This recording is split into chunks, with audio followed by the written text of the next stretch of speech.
The Sharpest College Football Podcast. This is our Week 4 preview. This is BuckMetrics, joined by Robert Martin from beautiful Ontario, California. We just got through doing our Week 3 review. We will go ahead and just dig right in here with the Week 4 preview. Here is our glossary that we refer to throughout this. In all our episodes, do a copy paste of this into your Sharpest College Football Podcast workbook and refer to it today and throughout the season. With that, we will get through the BuckMetrics through Week 3. Some interesting developments here. A lot of movement, particularly in the player apex. I mentioned when we were doing the Week 3 review how awesome Central Florida's passing game or running game is, and now you've got KJ Jefferson after a slow start with the apex of 201. Like I said, this offense could be tricky if you don't have everything lined up just perfectly. A few names at the bottom here that are definitely worth noting. Alonzo Barnett of James Madison.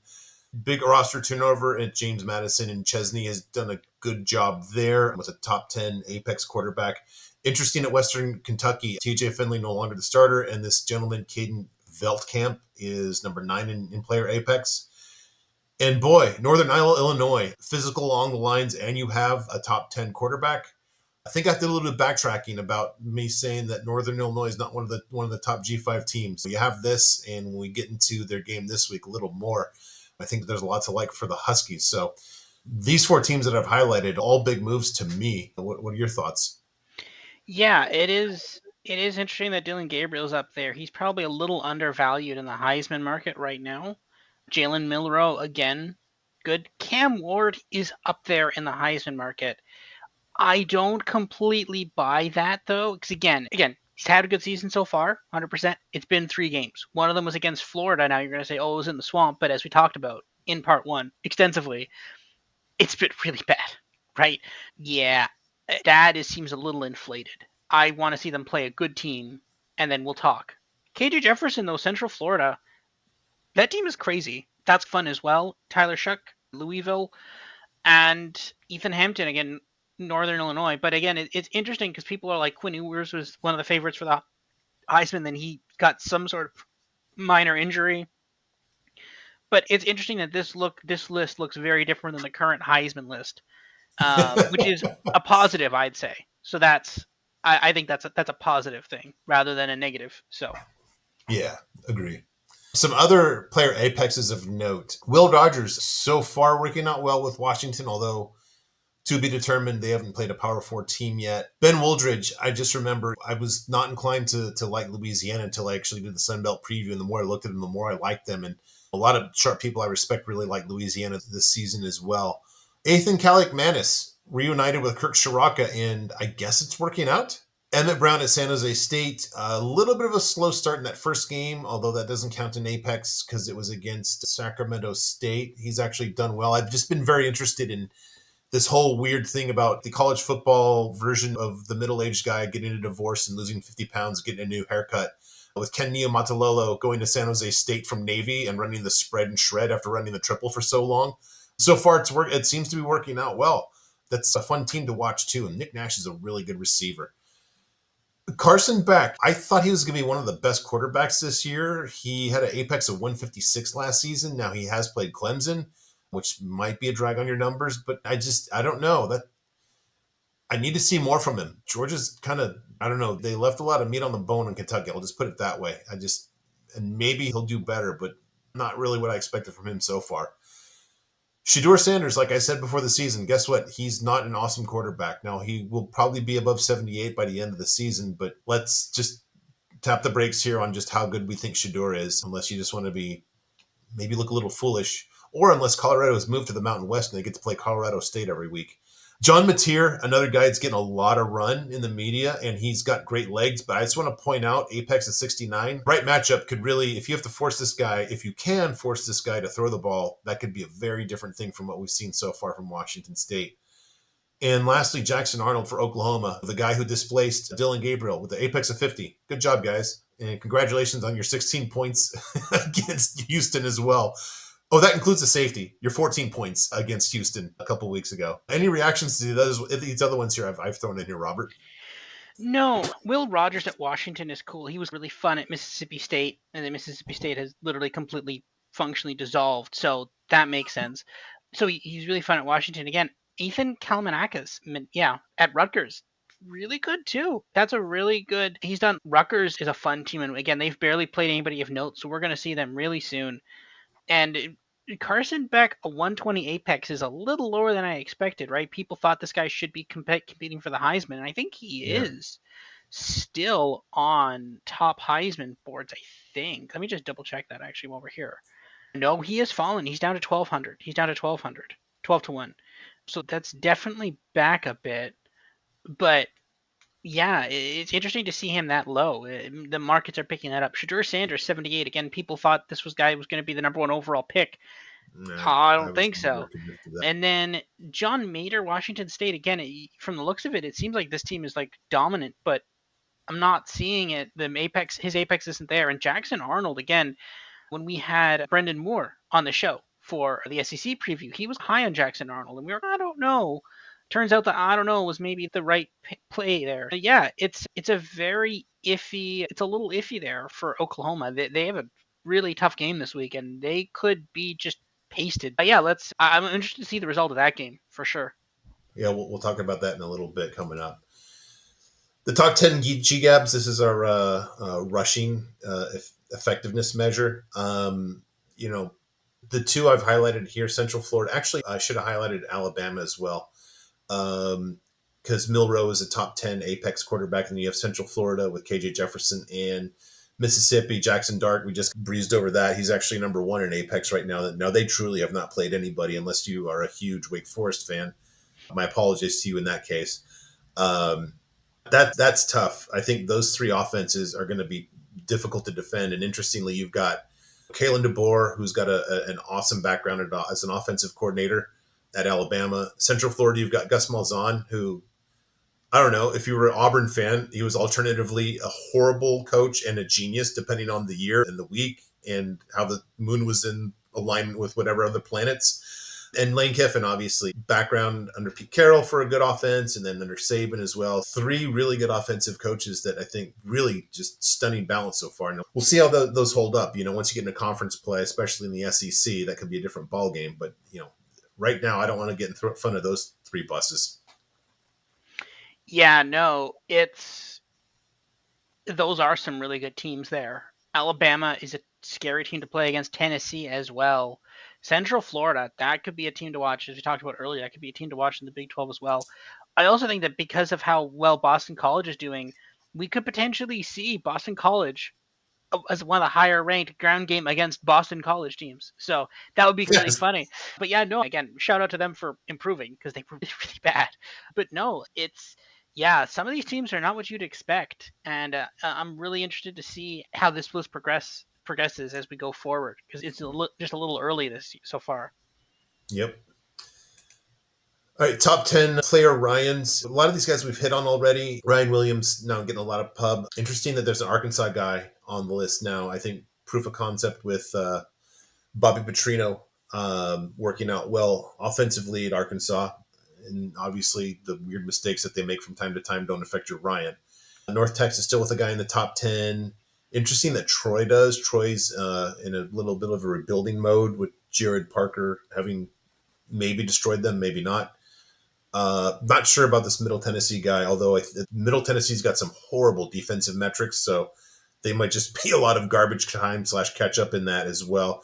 And Liberty has a top 10 receiver too, which is interesting because I know they lost a receiver to, I think it was LSU in the last offseason. So maybe they fixed that. And to your point, maybe their troubles of not quite being the same as last year, maybe that bumpy road is behind them to a little bit with this guy jumping into the top 10 here. Mm-hmm.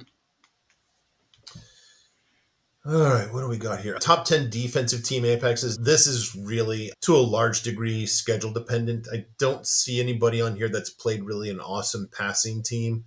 Fresno State, there's a Michigan in there. Iowa State's played Iowa. San Jose State got to play Air Force. Minnesota got like the actual version of Nevada that we expected. Miami, Florida played Ball State. California got Peyton Thorne, the mole, as you called him. Alabama's kind of got the best of all worlds here, basically getting not just Tyler Van Dyke, but his inept backup. Texas got to play Michigan. Ohio State's played a couple of MAC teams, so nothing really as expected. I'm gonna wait a few more weeks before I really read too much into this right now. Top 10 defensive running. This is interesting too. We talked about how well balanced Mississippi is, and again, they've not played anybody.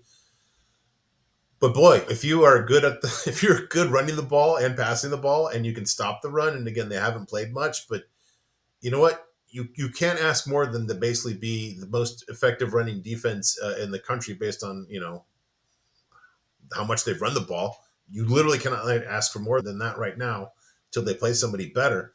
There's a lot of buy signals here on Mississippi. If there's any kind of fair value, that's the question. Is you know they're squarely on the grid. Maybe just as we get to they play bigger games. I don't think they have a big one this week, but there might be sneaky value when they're playing some of these top tier teams that as Mississippi they're not thought to be in the top tier. Yeah, it's Ole Miss is going to be a fascinating case of this, right? They seem like they're a really good team, but they need to play someone. Same as Ohio State too, I'd say to some extent. But Yeah, Miss Ole Miss is definitely okay. It seems really good, but what happens when they start playing some SEC teams? And I think that's when we're going to start really seeing how good this team is or isn't. yeah. The bum list. Davis Warren no no longer the starter. That happens when you have a 17 apex. Jalen Daniels, we'll see. You talked about him in part one. I'm thinking, I don't know. There's a couple things here. UNLV, I think, is good defensively. I think Illinois, like we talked about last week, Be good. could be good again defensively. And adjusting to life after Andy Kotelnicki, who's now at Penn State, I think we might have seen the worst. I don't know. We'll talk about them in a little bit here. I think we're going to look at their game against West Virginia. EJ Warner, sorry, not a fan. The one I highlighted here, Skylar Locklear. You might remember that Cade McConnell, I had him as basically like about the third best quarterback in Conference USA. And the new coach there said, nah, I'll play my guy from Austin P or wherever he's from. And that's not really working out so far. 38 Apex, not good. They lost to Utah. I think it was Southern Utah, which is a bad look. Don't know if I'd go down with this guy when it's 38 Apex. Yeah, it's looking a bit off there for UTEP, even for USF, right? That's not looking good. And Brandon Schrager, again, some of these guys are people that we liked at times, but like Ashton Daniels, again, another one had explosive points at times, just not there. Davis Warren, again, being benched now, it's going to Alex Org. But Jalen Daniels is just, he's looked amazing at times. It's really perplexing to me seeing him so low Apex and negative 11 Apex. It just seems crazy. But I'm not sure if Yeah. that means that the Jalen Daniels breakout game is coming or he's just played two really good defenses because Illinois could actually. I'm starting to I actually bet Illinois last week. I was like a kind of it was one of the last minute bets. I was 20 points Central Yeah. Michigan, I'll take it, and they just shut teams down defensively. Yeah. I think are we talking about Illinois? We're talking about Illinois, Nebraska, right? Or no? In the next part? No, I didn't No, we're catch not. that. Okay, No. Yeah. yeah, it's a surprisingly good game. I early grabbed the +9. I not just the +9 though, not money line. I do Illinois keeping it close. I think Illinois is better than people think they are. Again, I'm still high on Yeah. Nebraska, Yeah. but Illinois might be like not half bad. Like, that could be a very Yeah. sneakily good game on a Friday night. I'm definitely going to hopefully be watching that game or parts of it at least. That's my plan. Is that Friday night? I believe so. Yes. Wow. Okay. Yeah, that it's funny too because I DM'd you and Isaiah that after again, like you, I just missed it and we didn't talk about it. But I just looked at that look and I said, God, Central is just so bad on anything having to do with the ball being in the air, whether it's pass offense or pass defense. And that 19 seems short. And now you just look at it, okay. I only give 19 and a half, and now you're within 9 of Nebraska. That was just a steal last week. Hmm. Yeah, it's yeah, it's crazy. I think that's down to 8.5 now. But yeah, like they could potentially be like Wow. this could be a really good. This Illinois team could be like surprisingly good. I think that's why they're not getting the respect there on that line. But yeah, Okay. Yeah, interesting. I'm sorry I didn't choose that one actually. I just overlooked it. Again, because I think Nebraska's so good, I just didn't think that, okay, anybody's going to contend with them. All right. My deeper dive this week, it's on small sample size overreaction. Like I mentioned in part one here, I really tried to not overreact to one specific week, especially early in the season. Now, if a week confirms a notion that I had coming into the preseason, I'll run with it because I've got priors and just other information, intelligence analysis to say this is what I think. But like in the case of Arizona State, who I thought was going to be hopeless last season, and they had two good showings, I'm just not going to play anything with this team because I don't know what they are now. And I thought it'd be interesting just to look at basically game by game performances of the two teams that played in the Pac-12 title game last season. I've got all the FBS games here for Oregon. I got their offensive rating and defensive rating for each game, and then a total rating. You can see here, I've got an average here at the bottom for offense, defense, and total. Then I've got a standard deviation. A few things that basically stand out here. This is basically saying the standard deviation is 9 points per game. This is actual like points. Even a pretty good defense, even they were an elite offense last year. Their standard deviation is 7 points. That's one touchdown. You think these elite units are like machines, but Jesus, they started out with their two of their three worst games at the beginning of the season, and they actually had better ones here. What's interesting here is on defense. Each of their worst efforts were followed by one of their best ones, which is interesting. If you just look at the Texas Tech game, you would just say, "Yeah, this team stinks." And then after Hawaii, you're going to say this is an awesome defense. They were a good defense, 6.4, with huge variability too. And again, they're literally their worst overall game of the season was followed by literally their best game grade of the entire season. It just shows that you cannot, in this case, first 2 weeks, if you're trying to make an opinion, you're stuck. If we look at Washington too, this is really interesting. They started off great, a lot of green here early in the season, and then some pinks here. But again, you've got this is again so instructive right here. Even within you've got these three games against Stanford, USC, where that the total points in there was like 108 or 107 or something, and then Utah, three horrible games. And then what happens? Then they follow that up with their best defensive effort of the entire season right here. And even if you look at all this pink right here, you're thinking, yeah, this is a team that's not that good. They're limping into the postseason, right? They actually played one of their best, had one of their better efforts against Oregon, and they make it to the championship game. I really just am emphasizing here, you cannot overreact to a single game and say, that's what this team is. Even with all the data points within the season, there's so many ups and downs. Look at this. You've got between the overs and unders, you're going to have almost half of a team's performance is going to be typically more than one standard deviation away from their average. That's why we're lucky if we hit 60%. That's why the best. Nobody's going to hit more than that. So interesting. I since it's early in the season, I've just, like I said in part one, I just use like data points that contradict me to toss teams out, but I really try not to learn too much unless it confirms a notion I already had coming into the season. Yeah, and it's very weird because I think that Oregon game was either, I think, week 6. It was their 6th game, but I think it was probably week 6 or 7 of the season. So, Yeah, that's looked good ish against Oregon, but then immediately after that looked like the worst performance they had all season, and then back that up with another horrible performance, and then even worse, and then okay, it got a little better, but just look at that variance between even just yeah. the first 6 games and then the next 3. It's crazy variance, and it's insane variance in this sport, and this is why you have opinions, but you can't hold them too closely because stuff happens sometimes. And yeah, that's how this sport goes. It's one of the reasons why we love it so much. But yeah, that's college football for you. And to be clear, this is not like a bad coach who has no idea how to coach a team. This is Kalen DeBoer's team. I think he has 3 national titles at lower level.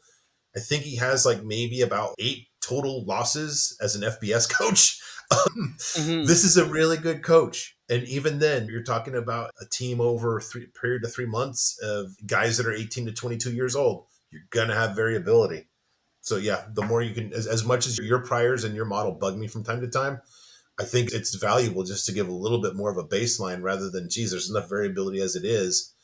If we're just going to narrow it down to 3 data points, I ran my metrics after 3 weeks and I just threw it out because, like I told you before, it has San Jose State as the best defense by a wide margin in the country. And I'm pretty Mm-hmm. comfortable that's not the case. I don't know if they would, how they would do against Oregon today, for Mm-hmm. example. No, exactly. And I think it's crazy and such high variance. And yeah, anything could happen in this game. And again, like Tennessee looks good right now, and we feel sitting here really smart because we've got a bunch of Tennessee future bets. Same thing as Nebraska, but you never know. They could suddenly have a really bad game against someone, but then they could come back and have a really good game, right? Like you never. That's the thing with college football. You never Yeah. know. You never know. That's what Yep. makes it fun, and gambling And, too. because I'm a presumptuous jerk and I like to tell people their business, you throw out the outlier polls, right? And you just be Sometimes, yes. average the rest. Hmm. Yeah. All right. That'll bring us to our week 4 previews. And I do want to emphasize that because we do not have enough data, this is just me and Robert chewing the fat and trying to sound smart and playing a lot of I think, and this is what I foresee. But this is not based on any of our prediction models. Now I'm dropping Robert's models predictions in here, but as we will note several times, there's a lot of last season in here, so use that advisedly. If you remember our week 1, or no, our first season preview episode, I went over basically the real value here of this podcast, especially in part 2, is the dual model picks, and you will not see those until next week. So be advised, this is just 2 smart guys who built models that are much smarter than any kind of ideas that they can have when analyzing a football game, and use that advisedly. I will just tell you that literally I am betting 0.05 on my units on my strongest opinions right now, and otherwise maybe just zero point 0.2 units. So proceed accordingly, being advised by this is, I guess, how I would phrase that. Yes. All right, first game. We're going to do the 2 biggest games up front too. First, I think this is the bigger one with just more functional competence all around. Although there are some interesting parallels in the storyline between this and the other game the other big game that we're gonna do. I'm stuck here, Robert, on Tennessee. We talked about Jackson Arnold not really lining it up as a passer. Guess who is lining it up is Nico. Guess who loves to run the heck out of the ball here too is Tennessee. Guess who is now they whatever you might think of North Carolina State, whatever. Kent State is literally. I'm almost curious what would happen if Kent State played UMass, because Kent State's definitely one of the worst teams in FBS. There's a lot of just of a roadkill element of some of these defensive numbers here, but these are very stingy. I think there's such a difference at this position right here. Jackson Arnold, his apex by game, a 68 versus Temple stinks. Okay, Temple, we were talking. We did, you didn't do the American. When I did the American with Reed, I just said, look, Temple. I don't even know if they like really function as a program in the portal and NIL era. And he agrees. And you get 68 at home versus them. 6 versus Tulane. Okay, Summerall has a nice defensive background and probably a good team there, but man, you got to do better than that against an American conference. And yeah, we like Houston's pass defense, but I don't like them this much where I'm going to give somebody a pass for a 39 against them. I tell you what else I'm very comfortable in saying. I'm saying that Tennessee's defense is better than these 3 guys, and I don't see Arnold keeping it close. I'm just worried because the 7 sounds like it almost seems like a stink line, and I believe in Oklahoma's defense, but I can't see the offense even keeping it close to Tennessee. I tend to agree. The thing is, again, I have 30, 32, 30, 22, so I have Tennessee by 8. I Yes. will say that. You also have Joe Milton and Dylan Gabriel in those numbers, Oh, do which I? Oh, no, I. Oh, yeah, sorry.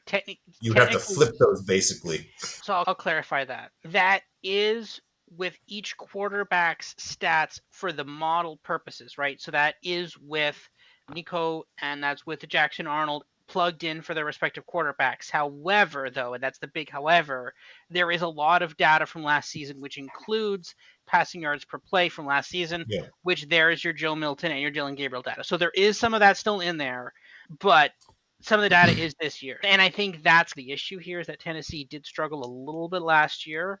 So that's why I think this could be close. But yeah, no, gun to my head, 100% Tennessee here. Not a question. Gun to your head. Does that mean you're not playing it? No, what I do is a teaser again. I think my play is going to be teasing Tennessee down. You throw this in a teaser, Tennessee -1. Love that. Absolutely love that. I just really think this might be one of those early season lines we look at, like Indiana and UCLA, and just after the game thinking, boy, what the hell? It just, maybe the market knows more than me on this one, but I think, I don't know. Is it possible that a kid with allegedly an $8 million NIL deal is being overlooked by the market? I just, I really, yeah, I don't know. Good luck in your teaser. I'd almost want to do an alt line the other way if my guy had alt lines. Yeah, I wouldn't mind an alt line here too. I'll think about it as we get closer. All right, the other big one along the same lines, you've got a really nice quarterback here, a really nice passing offense against a team that is struggling. Now, Michigan is struggling a lot more than Oklahoma too, but there's some weird parallels here. The better passing team is on the road. Uh, they're a road favorite. We've talked about Orgy's now the quarterback. I if you can't beat out the Parker, what's his name? I'm thank God he's lost his job because I struggle with his name. And then his 15 apex on this season, I don't like your chances. What do we have here is I broke this down a little bit here. USC's defensive apex 107 versus LSU, and then a -8 against the pig farmer at Iowa State. Now, I think that this 107, if you look at basically what USC does, they basically say you need to basically be perfect and spot on in your location. And in that regard, Garrett Nussmeier is a very tough matchup for them because he can be pinpoint accurate and really make you pay for that. We haven't seen him play a lot, but I'm pretty comfortable that the guy that can't beat out Parker, what's his name, is going to be able to be perfect on these drives. They need to be able to run the ball. Maybe USC is a little vulnerable to the run. I saw some crazy stat, Robert, that they have given up 1 yard on third and fourth down in the second half of both games so far. USC has. Don't think they'll do that against Michigan, but again, let's not forget about Michigan. It's not just the quarterback position that they're rebuilding at. They basically returned about one plus another part-time starter on the offensive line too. Um, Michigan, it's not just the quarterback play. They just don't have explosiveness. The stat I came up here with. USC's tight end has a Ryan of 83 in 2 games, okay? 77th of all FBS players. Michigan's entire team has a Ryan of 153 in 3 games.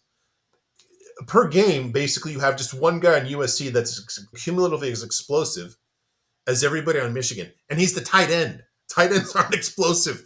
He's just basically a big white guy that's 6'5" and gets nice gaps to run into. Um, Maybe Michigan can shut down the wide receivers.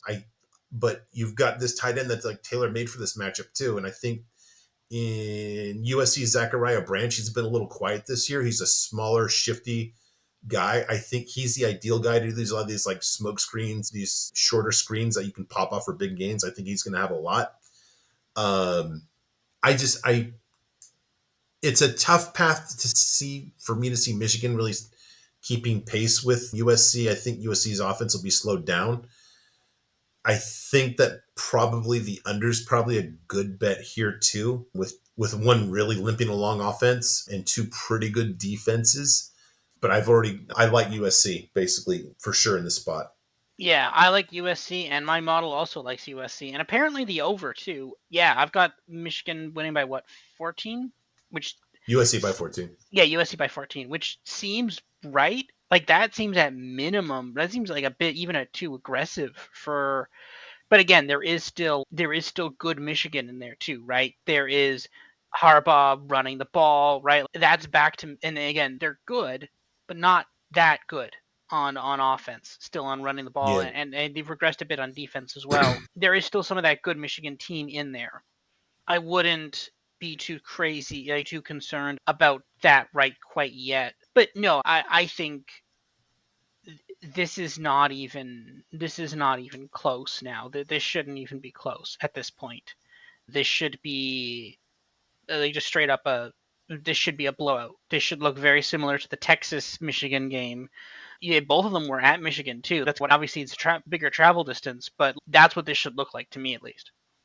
Yeah, I don't know if I'd say a scoreboard blowout, but I think basically by the third quarter, I'm not expecting the outcome to be much in doubt, if that makes sense. It'll feel like a blowout just because I think USC or Michigan's offense is so limited. And especially now this guy's getting his first start too. Is it going to be something that USC hasn't seen before? Sure. I'm a Michigan fan. I'm not really wild about making a quarterback change right before I open the conference. That's not really ideal. I'll put it that way. All right. This one I talked about how I've liked watching San Jose State play. The passing offense seems to be working. Like I said, Emmett Brown's actually got a nice apex there. The running game is not really much to be discussed. This number here is just so hard to believe until you basically think that you understand that San Jose State is the only FBS teams they've played that work into that defensive apex are Air Force and Kennesaw State.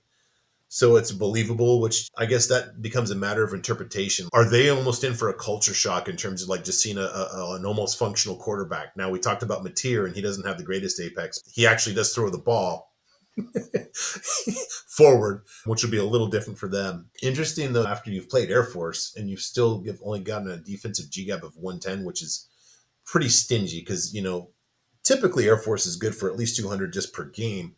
Although, like we said, they're just not the same team this year. I I was interested to see what you would have here. I was inclined to go with San Jose State. You've got this not even really close.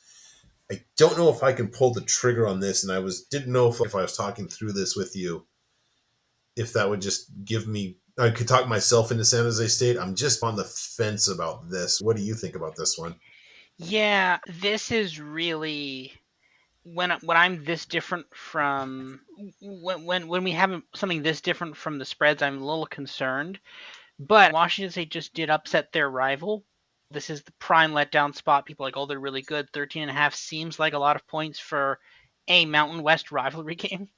Yeah, and San Jose State looks good. So maybe this is one where you trust the model and you could potentially have a really good value play here on Washington State. They seem a bit overvalued, but because the 13.5 seems a bit big for this. They should probably be closer to a 7, maybe a 10. You're getting the full 13.5. You're almost a 14 there.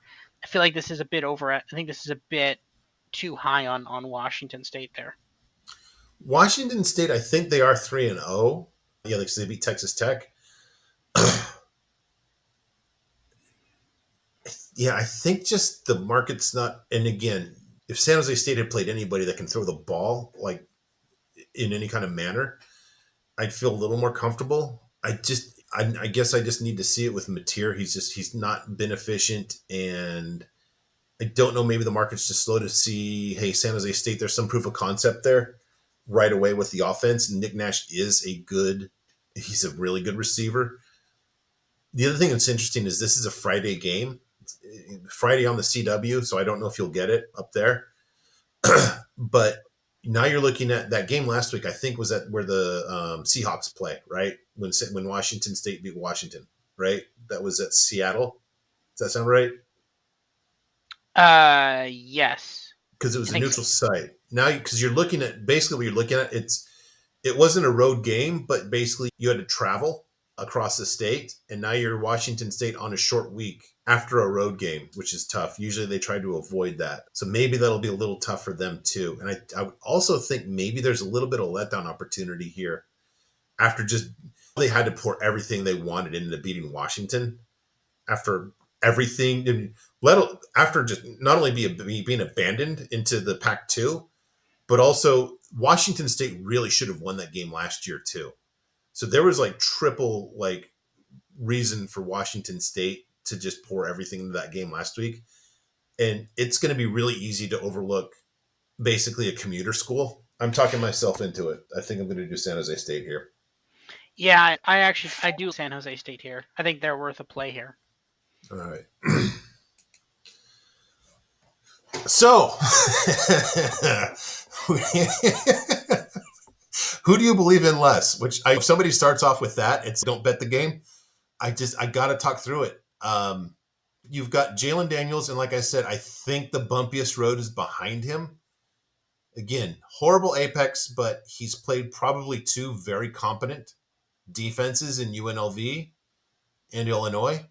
If you look at this, West Virginia is far from competence at this point. Basically, if you take last year's Heisman Trophy winner, Jaden Daniels, and you multiply him by another 25% booster rate, that's what kind of quarterback West Virginia has made everybody look like so far. Kansas has at least showed some competence on defense against a disappointing Garrett Green so far. Now, West Virginia has played two tough programs compared to Kansas. I don't know, like I said, talking about Jalen Daniels, they seem to still be figuring it out post Andy Kotelnicki, but I, man, I really am tempted to take Kansas here, but maybe for just like my 0.02 units. I that West Virginia defensive apex is just begging me. What do Yeah, you think? I gotta take Kansas here. You are getting plus money. It is on the road though, but I once we get closer, I can't see myself not having a play on Kansas. Probably money line if you can get it for that. I don't really need two and a Yeah, half. Yeah. All right. That took a lot out of me. I'm a little tired after that one. That was pretty emotional. All right, this is less emotional. Like we said, it's just not working out for EJ Warner at Rice so far. Rice has lost to Sam Houston and Houston by a combined 67-21. Now, I don't think we're ever going to confuse Army with either of those programs, but man, and Army's only thrown 4 pass attempts, so take that apex number for them with a giant grain of salt. I I don't see much of a run game here for Rice either, which makes me think you can't run the ball, you cannot pass the ball. You don't want a lot of 3-and-outs against this Army team that can just take the life out of it. I Army's not my favorite team to bet on or against. These option teams can be tricky. These defensive numbers here need to be taken with a grain of salt as they're against pretty bad offensively FAU and Cam Fancher. I'm just throwing your model out because you've got some JT Daniels in yeah, here, so I'm just going to ignore that. I like Army, although 5.5's a weird number. Although I'm not really that worried about it because I even though some really smart people like Rice coming into the season, I didn't see it. And Warner is just stunk. So I think I'm gonna go with Army here. I think I've talked myself into it. yeah. I don't know. I probably am gonna stay away from this one mostly because the model disagrees. I guess Army's probably the value play because Army could just demolish them like they did FAU, and I think that's the play. But yeah, just a weird. Yeah, maybe I could see an Army play. We'll see. It's on my list of potential plays, but we'll have to see. I could talk myself into an Army play here. I've already played this one. I'm curious if you have. Not yet, no, but I'm seeing Okay. this now, and this is there's some value to be made here for sure.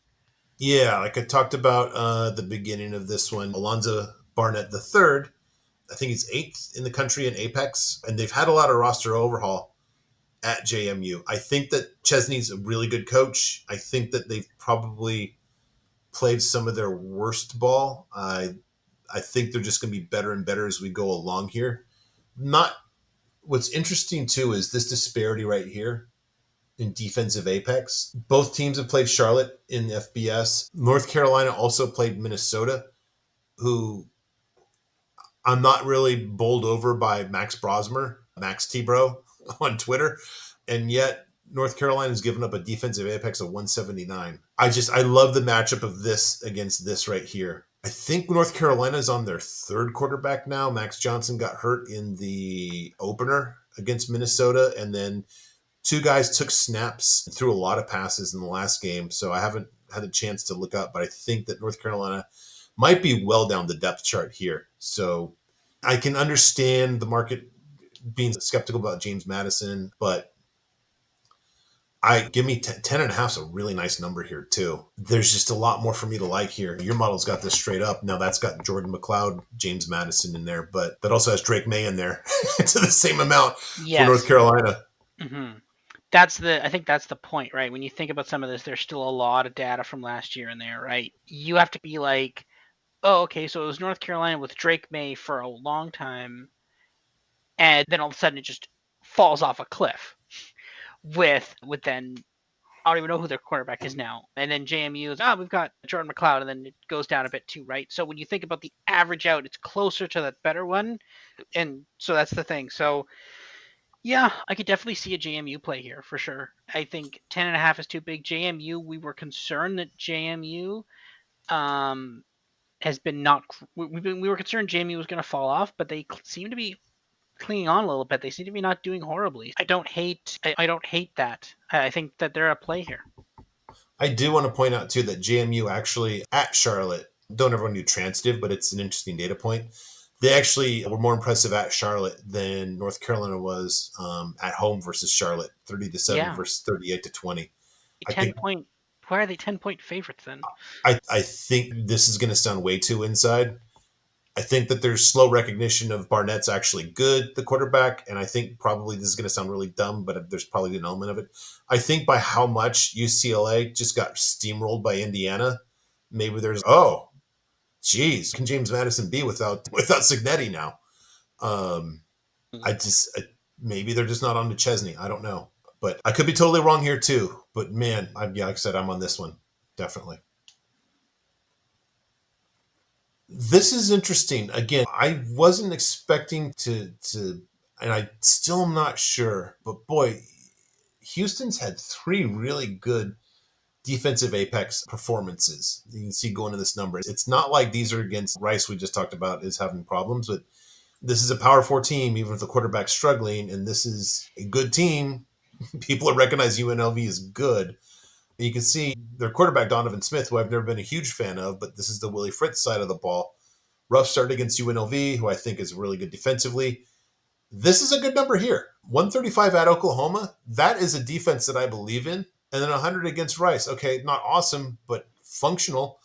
I just think that this matchup right here of, you know, proven pass defense and Cincinnati is proven to not be that great of a pass defense. I don't know. I just like that matchup right here. I don't know if I'm going to bet it, but I wanted your opinion on this one. Yeah, you know what? I could see some value on Houston there. I can see some value on it. Cincinnati blew a massive lead against Pitt, Yep. and they have looked outside of UNLV. They've looked pretty good. Yeah. And the thing is, again, they looked good. And again, people were like, "Oh, they lost to UNLV." UNLV is actually good. I don't think people are pricing in UNLV being actually good yet. There's potentially some value there, right? Yeah, Are you just thinking about this one too, like me? yeah. I'm Yeah. starting to like it. Yeah. Yeah. I'll stew on this one all week.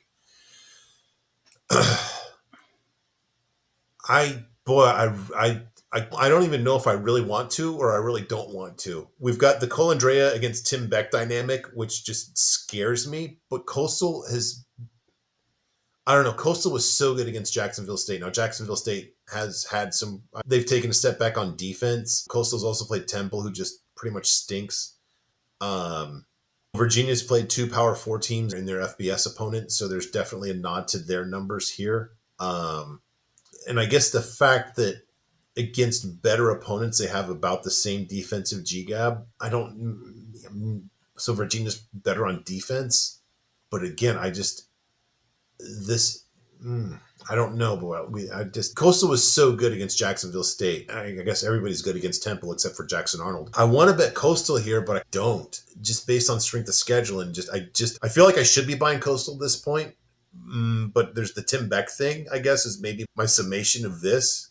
You're looking at it like, yeah, no way, dude. I'm not touching this one. Yeah, this is one I'm not touching this. Virginia's looked okay at times, but also not okay at other times. Yeah, I don't like it. All right, I'll pass on that. No, I just talked about in part one about that weird thing that happened with the line at South Florida at Southern Miss, and then Southern Miss takes a 14-point lead. Um, Southern Miss with a surprisingly functional apex here, 138. Now South Florida, I think, does have problems with their pass defense. We saw like once Alabama figured out what to do, they had no problem just like doing whatever they wanted to do. So there's probably an element of that. They're having problems on defense. Now, their power rating by game, they improved a lot from the Kentucky game versus the South Florida. But again, that ended up not being close. Jacksonville State's got as bad as they were versus Coastal. They were basically no worse than South Florida than Southern Miss was against the South Florida game. Jacksonville State's played they've had two games that are basically better than what Southern Miss has done. I guess I think I just want to toss that last Southern Miss start. I'm a little spooked by that. I guess I'm just disbelieving this Apex. But boy, Jacksonville State has stunk on defense this season too. I'm not really impressed by being competitive with Eastern Michigan, who's like a gutty team, but they're not really an awesome offense. Their quarterback is Cole Snyder. I've just liked Southern Miss as a team to fade until I have full metrics. I don't know if I'm just trying too hard on this one. What are your thoughts on this one? No, I could see value on Southern Miss here. Jacksonville State has looked really Wow. bad. The thing is at some point, Southern Miss needs to win a game, and like, why not this game? They won an FCS game. True. I don't know. It's not. Yeah, I think there might be some value on Southern Miss there. I can't do that. All right. Yeah, I'll just stay clear of this one. I guess the other thing too that I just implicitly hear is like the Rich Rod against Will Hall. I like that too, but maybe 6.5 is just too much to give here. I'll pass on that. So you brought up Hank Brown in part one. So he had a two that showing that you showed there was a 208 apex. Now I do want to give that context that actually their game grade for that, their power rating was a negative 12.4 just because New Mexico has been so bad on defense. Remember that Arizona lit them up for 60, and that kind of got diminished when Arizona, what they have like about 20 points. How much did they score in Kansas State? Something like 20 or something? They didn't score a lot. I know that. They were not impressive on offense. Which the Arizona at Kansas State last week. Sorry. seven. They scored 7. Yeah. So that kind of diminishes, I think, what you're supposed to do against New Mexico. Yes. So that's a little bit of a advice to be determined. Even as horrible as Arkansas started against UAB, they still actually weren't that bad in terms of a game grade, and they were actually, despite just doing everything literally possible to find a way to lose that game to Oklahoma State, they actually had a good game grade in that one. And I think that they came out flat after losing such a tough one against a team that can be overlooked. I really I think I'm still going to be skeptical about Hank Brown here. I wish this number was higher here for the Taylor Green Apex, although that does include a road game against a Power Four team already, which Auburn hasn't had to face yet. Now they're not facing it in this game, but this is a little more proven number here. Arkansas's defense has been much better this season. How Hank Brown does, I think there could be a little bit of a culture shock here going against New Mexico to like a legitimate, functional, if not mid-level SEC defense is going to be much better than what he's seen so far. I'm a little concerned with how Arkansas just found a way to lose that stupid game at Oklahoma State, but I think I'll take the 3 here on Arkansas. Yeah, the thing is, it's that my model weirdly likes Auburn, and I was like, that's weird. Why does my model like Auburn? But if you look at K Ford's ratings, they also have Auburn weirdly high too. So I was maybe my model's not alone. Maybe we are seeing something. Yeah, maybe Auburn can win this game. It's weird, but without Peyton Thorne, their quarterback might actually be like half decent. Yeah, I'll put it this way.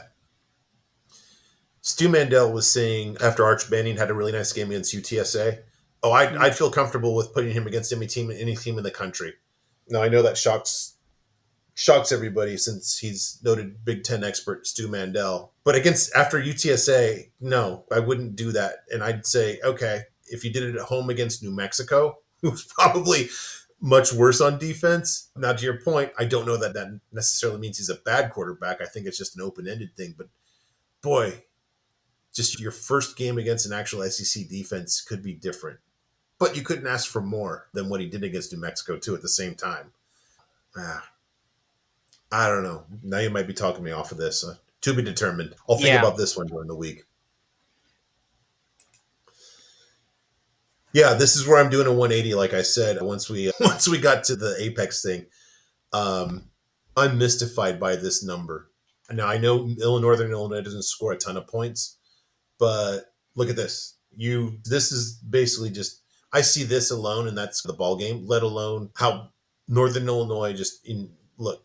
Maybe it was a little bit of an aberration, but look at what Notre Dame's offensive rush per yards.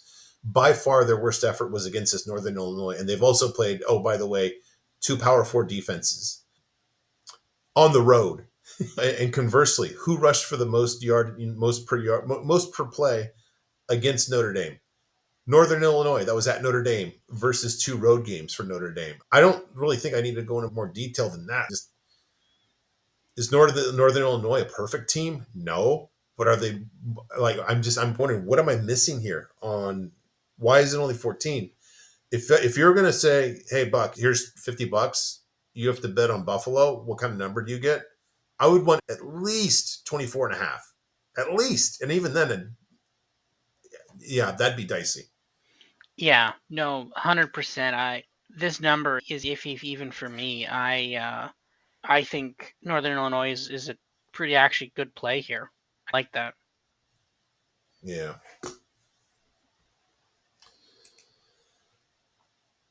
Oh man. How low can you um, go? just I don't know what Florida State does. I just don't know. And you know what? This is going to be the toughest defense they've played, right? Yeah, Just Boston College is maybe okay on defense. Georgia Tech is whatever on defense. I think Memphis is again maybe a decent, okay American Conference defense. Look, Cal hasn't played the toughest teams. They played the mole and they played the new guy in San Diego State. You can't ask more for this. And remember, they actually had a very high improvement rating coming into the season on defense too. And Wilcox is a defensive guy. This is Cal's had two games in here, and they're just much better on the line of scrimmage offensively than Florida State with three games. Florida State's just a soft team. They're just a soft team. They give up yards. They can't run. I think that there's still somehow, even though Florida State is so well publicized as clearly disappointing to a huge degree, I think maybe there's also Cal can't beat them. I'm taking Cal basically. I guess I'm taking a money line here. I don't really need 2.5 points. yeah, no, it's that's fair. I do like this in a tease up to 8.5. That feels Mhm. a really nice teaser leg. The thing is, at some point, the bottom will we will hit the bottom. I don't know if it's this week, but there is a bottom somewhere. Probably this team is not going 0-12.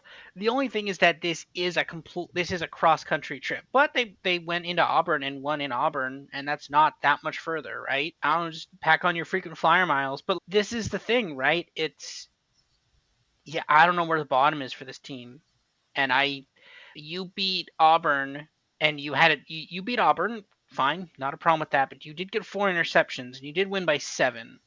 I My model does like Florida State, but again, there's a lot of good Florida State there. There's a lot of Jordan Travis in that number. So it's so funny because the model still thinks that Florida State's one of the best teams, but like also because I'm starting to run my BCS model. I think I'm probably gonna cut last season's data this week, but it's funny because it's Florida State is like a point. It wins like 0.75. It beats point like 7-8 of all the teams. So it's like it beats 80% of all the teams in the FBS. But then the coefficient matrix, it's 0 because they have no wins. Because Mm-hmm. you to get any matrix points, you have to have wins, and they have 0 wins. So the zero, so it's like the average of 0.78 and 0, and that's their ranking. That's not how that ranking should work. Their ranking should be 0, but there's math there, right? So yeah, I don't know. I I like how I don't know if it's the best bet of the week, but yeah, plus 8.5 in a teaser like that. Yeah, I'm curious too. Would your model have DJU's like decent season last year before Oregon and Washington? But a different That's player because of at Oregon State. no, so you're on the right track there. So what happens is early season, if they haven't thrown enough passes yet, so it does make a call on that. So I have last year's passing stats. But if you haven't thrown enough passes this year, it defaults to last year's. And if you have stats for last year and you haven't done enough this year, it defaults to last year. So that basically a rookie like Jackson Arnold there in Oklahoma, it's only going to use this season because there's no last season. But I think that the number of passes is like 50, and he's definitely past that. I think Okay. he got that like at the first game almost. I think it was like 48 pass attempts in the first game. I think so. He's well. This is 2024 DJU. So So that was 48 passes for 130 yards then, just based on his average. something like that. Yeah. Yeah. All right. Yeah, I'm definitely going with Cal here. It takes a little bit of a courage. I'm fine fading. I just have to remind myself Florida State is a soft team. They're a soft team. I I'm biting from the apple again. I'll just say it. That's why I had that nugget in part one about just how bad Wyoming's offense is. Now, clearly, North Texas has some problems on defense. Somehow, Wyoming's defense has been just as bad in terms of pass defense. Neither of them can really stop the run. But this is just ridiculous. This is miserable. This is just horrible. I don't like to overthink these things. I think if you're on a Mountain West budget, flying from Laramie to Dallas is probably, I don't know, not the easiest trek. Doubt that Wyoming charters a plane. Maybe they do. Maybe they got a big check for this one. I don't know. I'm I'm I hate to say it, but I'm giving the 9 here. I'm on North Texas. Wow. That's. I mean, I see it. I understand it. It makes But sense. But no, I mean, yeah. North Texas looked really bad last week. And the fact that they're laying 9 is, I feel like they're just trying to be like, oh, they were so bad against Texas Tech, but Wyoming is that bad. They are that bad. So, yeah, like they, mhm. look at this yards per play. Okay, Arizona State's gritty and not fun to play, but less than 4 against Idaho, 3.4 against BYU. Okay, a nice Big 12 team, but there's just nothing here on offense. Yeah, weird that my model is exactly North Texas by 9, and that is the spread in the game. Yeah. Mhm. Boy, that Wyoming quarterback is just so bad. He's just miserable. Yeah, So, are you just going to watch me yeah. and laugh No, when I North can. Texas win by 6? Or are you going to? No, I think I'll take North Texas here. Yeah. All right. All right, that's the last game that we're going to do. Our preseason predictions, a lot to report on this week. So, unfortunately, I liked your call here, Colorado State over Colorado. Did not happen. A lot of upset picks that we're looking at are on the schedule this week. Nevada is at Eastern Washington. I'm not liking my chances on that now. I do this one better though. Arkansas over Auburn, and then a lot of guest picks here. Reed, boy, I don't know. I think actually Navy's actually maybe not that bad, but I wonder if he wants a do over on this. Navy over Memphis. Isaiah, beautiful call here. USC over Michigan. Curious if Duck wants this one back. Akron's not really. No, they haven't had an easy pass so far, but boy, I don't know. We'll see about this. Knowing him, he had a well thought out thesis behind that one, so we'll see. And Josh is with me on GMU over North Carolina. I remember he said that. I was just puzzled. And here I am. I'm with him. I like it. And Robert, that'll be it for looking forward to week 4. Anything before we give our thanks to our viewers and listeners?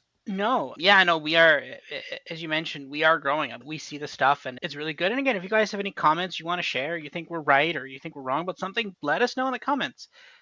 You can say anything you want in the comments. We don't have to respond to them or acknowledge them, but you can say whatever you want. That's fine. But no, yeah, subscribe and retweet this on Twitter if you're listening on Twitter. And yeah, honestly, week 4 there's some really good games. Tennessee, Oklahoma, USC, Michigan. Some really good stuff this week, and a lot of really good stuff coming up soon too. So yeah, this season is just getting started, and this is gonna be a crazy season. So And don't overlook that Cal, Florida State, and JMU, North Carolina could be like, oh, you yeah, might want to watch this one. It could be an ugly result here.